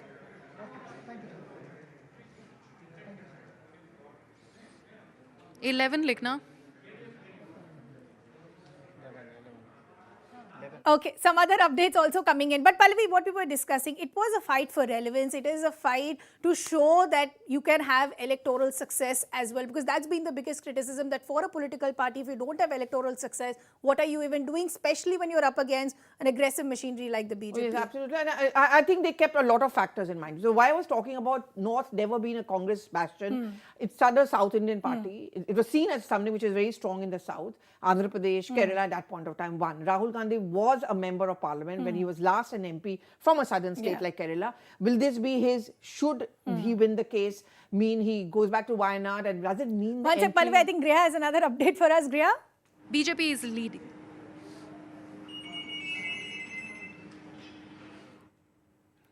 Okay, so Griha is also managing with all the phone calls that are coming in. To pour in yeah, now. so I think the phone calls are also increasing. The numbers will also start to stabilize in a bit. But Aman, numbers at 107 for the Congress, 88 for the BJP. And why this is going to be a setback for the BJP if these numbers do hold is, as we've been saying, one, there is, and taking on from what Pallavi was saying, there had been a sentiment on the ground that is BJP just a North Indian party, and at the minute that you lose Karnataka, that entire sentiment I think will become even more voiced, and then you have more state elections like Rajasthan and others, and of course run up to 2024, that momentum will be lost for the BJP, that how do we make that inroad inside the South? Absolutely, and BJP has, the mission South is very, very crucial to the BJP for 2024 election. We have seen PM's repeated trips to Kerala, to Tamil Nadu, to other southern states. You know, he's holding road shows in these states.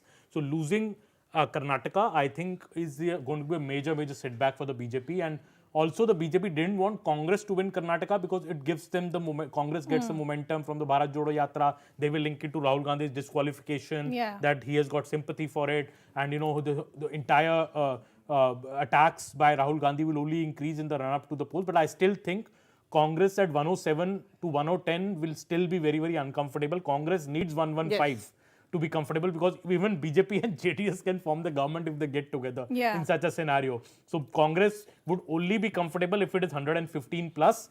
If it is touch and go, anything can happen in Karnataka. We have seen earlier JDS going to the BJP also. Some celebration shots already coming in. I can hear the Dol Nagada now. I'm not sure if it's already the time for celebration, but can we just go full frame and listen into those celebrations?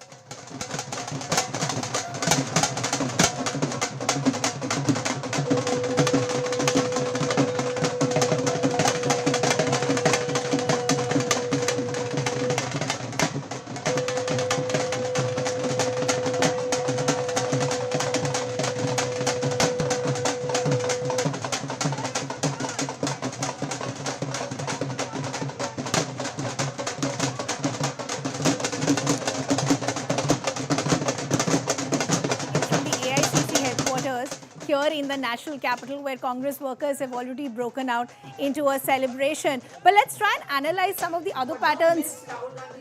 On most of those kurtas. So as far as they are concerned, the credit goes to... I wonder if he's going to do a press conference today. Will be interesting to see. Will be interesting to see. The Congress tweeted in the morning, Rahul Gandhi invincible and on the path to success and all of that. So Rahul Gandhi is the leader. No, see, let's not have any doubt about it. To be fair, I mean, let's not be always so thinking about Rahul Gandhi. I mean, I won't say the credit goes completely to the Bharat Jodo Yatra, but you know, even taking a step back as a neta and micromanaging, also thoda bahut credit to hame dena padega. Bilkul, there is no doubt. He made it very clear. I know in those backroom meetings, he made it very clear that, you know, you want to talk about corruption, you want to talk about anything, you don't want to talk about the Adani issue, but we have to talk about corruption. And from here on, if they win Karnataka, corruption is going to be the electoral card for other state elections and also for 2024. Yeah, because Congress ko ye bhi lagta hai ki one second, Aman, I apologize for interrupting. I think Pawan Khera is reacting. Let's listen in.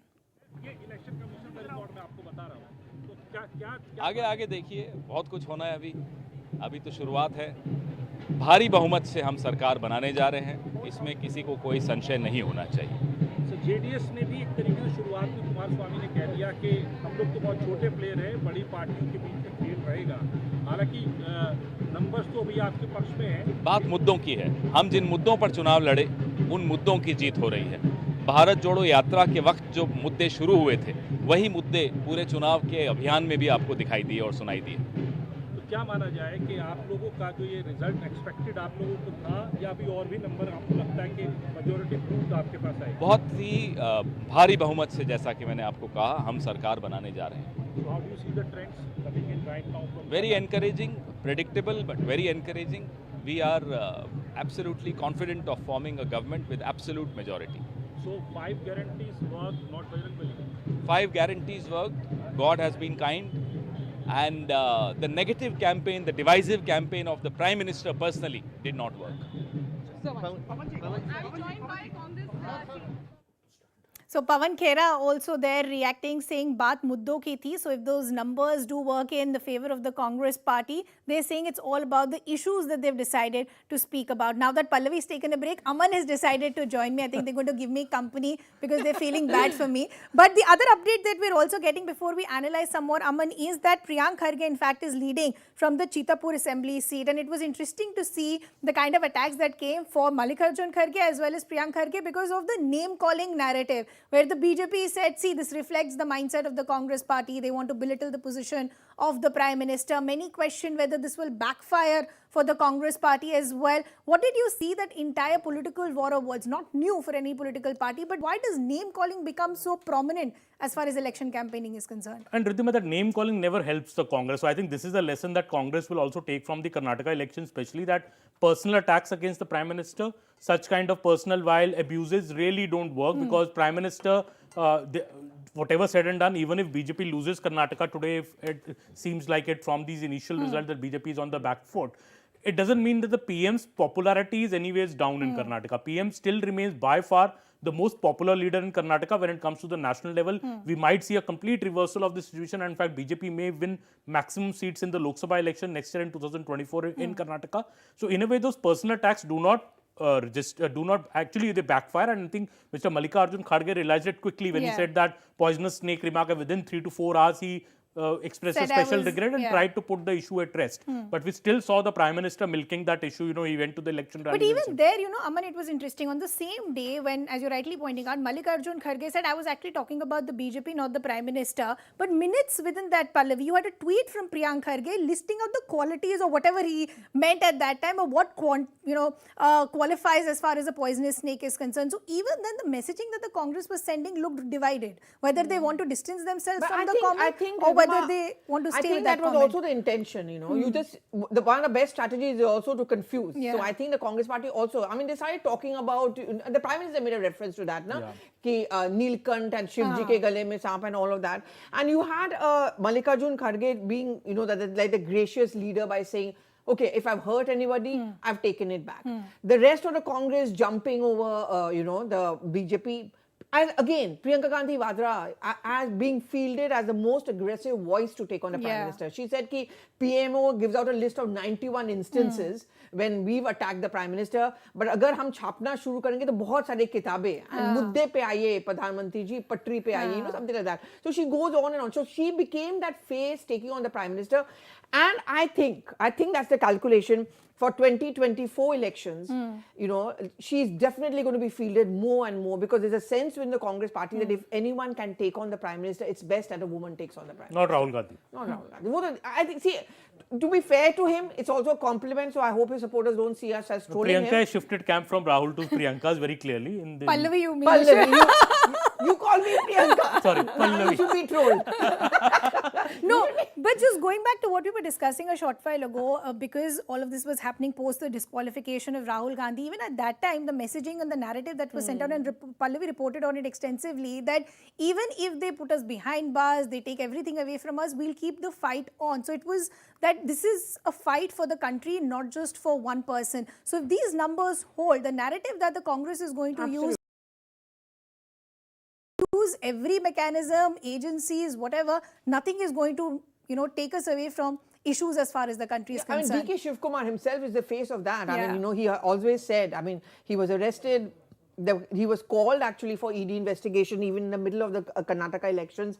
And he said, you know, that the only reason why I've been arrested is because I did not join the BJP. They're certainly going to use that. I mean, Rahul Gandhi's Twitter handle still calls himself a disqualified MP. They'll say, you tried everything. Disqualify me, but still people voted for me. Bharat Jodo Yatra mein log jud gaye, they voted for me, right? I think obviously the Congress will say all that, but I think that is not the reason why Congress has won Karnataka. I think Riddhima also the elephant. He's already declared they will cite that narrative, but I think that is not the real reason. I think the elephant in the room, which these results will reflect in the end, is I think the woman voter. We spoke about it yesterday. Palvi and me were discussing it. The woman voter in Karnataka, the Mahila factor. Aman, I think Greya has an update for us. Greya is currently underway. And some of the other updates that we're also getting on the group also, Aman, is we're understanding Karnataka Congress President DK Shivkumar, in fact, is leading in Kanakpura. BJP's R. Ashok is trailing, and this is as far as what the EC is also putting out for us and also what our colleagues are putting out. Harish also continues to be with us. Harish, if I just look at some of the details that we've gotten, it looks like a lot of the BJP leaders are trailing as of now. Well, that's true. In fact, several sitting ministers of the BJP trailing right now. You have Narayan Gowda of KRPet, you have BC Patil from Hirekvarur, you have Health Minister Sudhakar trailing from Chikkaballapur, considered to be his bastion. He's won it on a Congress ticket earlier, seen as a very strong candidate this time round, and even there he's trailing. Probably an indication of the presence of anti-incumbency. Several senior leaders of the BJP also trailing. Remember, Sriramulu, somebody who the BJP at one point in time thought that he could be made the Deputy Chief Minister, is also trailing from Bellary rural constituency. And in the larger Bellary district as well, the Congress seems to be at least leading in multiple seats over there. Remember, these are regions where the Congress lost out in 2018, whether it's in Bellary or the larger Kalyan Karnataka region. That's where the Congress suffered last time, and this time they were hoping to do well. At least the initial leads that have come in from the first few rounds indicating that perhaps Congress is gaining in those regions. Let's also not forget that other leaders, even in coastal Karnataka region where the BJP is leading, they are leading with a wafer-thin majority of say around 700, 800 votes. And that would be a cliffhanger. We will have to perhaps wait till the 14th round of counting to exactly know who will win there. So the numbers could still go lower for the BJP if things go bad in coastal Karnataka. But right now, several of these ministers are trailing by a huge margin. Okay, Harish, we'll just request you to stay on with us. What Harish essentially, Aman, is saying that it looks like, at least as far as regions like coastal Karnataka is concerned, there is a possibility that numbers for the BJP, which are about at 83 out of the 224, could go down further. Now, look, again, in the last 15 minutes, the numbers have changed. The JDS, when we last spoke, was at 21. Now it's reached at 29. Even the others have increased to about 4. So there is fluctuation that's happening even as far as the JDS is concerned. You know, Aman, we were speaking about the fight for relevance for the Congress party. It's fight for relevance for the JDS as well. Absolutely, and JDS is absolutely fighting for its relevance with its, with its main leader, the patriarch Deva Gowda, in his late 90s now, not very well, and Kumaraswamy trying to take the mantle from him. Obviously, it's a do-or-die election for the JDS, but if these results hold and Congress gets a majority, JDS again becomes, in a way irrelevant if Congress is able to form a government on its own. And as Harish was saying, I suspect lot of BJP ministers are going to lose this election because the anti-incumbency against the ministers and the anger of the public against the ministers was very, very strong. Many of the big faces, R. Ashok, I think is going to surely lose against DK Shivkumar from the seat where DK Shivkumar is destined to win. And even if you see the Congress number at 108 right now, I think this number is going to rise because if they have an early lead like this, they will consolidate these leads further. And BJP, as Harish is saying, is at 83. BJP falls further, it is not good news. As I said, BJP unofficially was saying that even if they lose this election, they would at least touch 100. That doesn't seem to be happening so far. So, Aman, when you said it looks like a lot of the sitting ministers and leaders of the BJP would lose because there was a lot of anger against them when you traveled. Why do you say that? What were the issues that the voters on the ground felt were not achieved? Well, I think the schemes of the state government which Bommai had launched, which Rohini was earlier mentioning in the show, people thought they had not reached them. And if they had reached them, they had reached them with cuts or, somebody had, demanded a bribe. This whole this commission, Sarkara, the narrative which had been built, there was a feeling amongst the people on the ground that is a reality at some levels. That the state government is not very clean. The state government, as the center is clean, but the state is not clean. So Modi के खिलाफ लोगों में इतना शायद गुस्सा नहीं था. और बिल्कुल भी नहीं था. Modi के खिलाफ people spoke fondly of the Prime Minister. And we saw that in the road shows when he campaighed and the rallies that he had. But not so much for the Chief Minister. It was clearly people used to say, kya CM hai, kaun hai, hum jante nahi hai, kya kaam kiya hai. So people these days, electorate has very high expectations of their elected political leaders, and one should remember that people did not choose Bommai as the chief minister. People had chosen B.S. Yediyurappa as the chief minister, whom the BJP changed midway. So that is another factor that people were feeling. But still, let's wait for the final number. But clearly, it seems like Congress has a clear edge in Karnataka as the exit polls Some numbers have readjusted there. Congress is 106 now and BJP at 85, but JDS at a good 29, that it's still holding up. But I believe there are some other reactions also coming in. Our colleague Sharon Elizabeth, in fact, has spoken to Pawan Khera. Let's take a look at that conversation as well. Even before the counting could begin, there was celebration that was there in the lawn of AICC headquarters after a long time. Was the Congress party this confident? Yes, absolutely. The campaign, because we were there in Karnataka, we saw the kind of campaign we ran. It was a very positive campaign, full of energy. And the response to that campaign also encouraged us a lot. What really worked in Congress' favor? What is the majority that is going to be? Will it cross 140?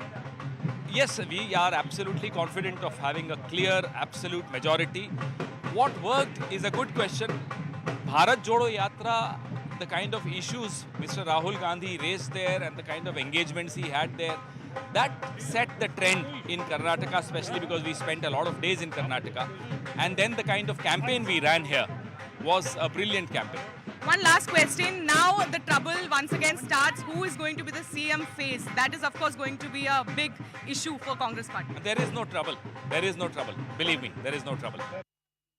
Pawan Khera saying there is no trouble. All our issues that we picked, we wanted to fight for the voter and for the people of Karnataka. Pallavi is getting us some other details also. Pallavi, you've gotten some information that Congress has asked MLAs to reach Bengaluru today itself. What is the thinking within the Congress? So there's more information which is coming in, and this is really interesting. And basically what the Congress sources are telling me is that we are going to try and ensure that there's no Operation Kamla. We've been talking about this, that it should not be a wafer-thin majority if it is for the Congress party. They're worried about that. So flights have been dispatched, choppers have been dispatched, and all senior leaders have been passed to all the key areas. So the whole thing is all of them are going to be flown to Bengaluru, and I'm sure there's going to be a resort which is booked.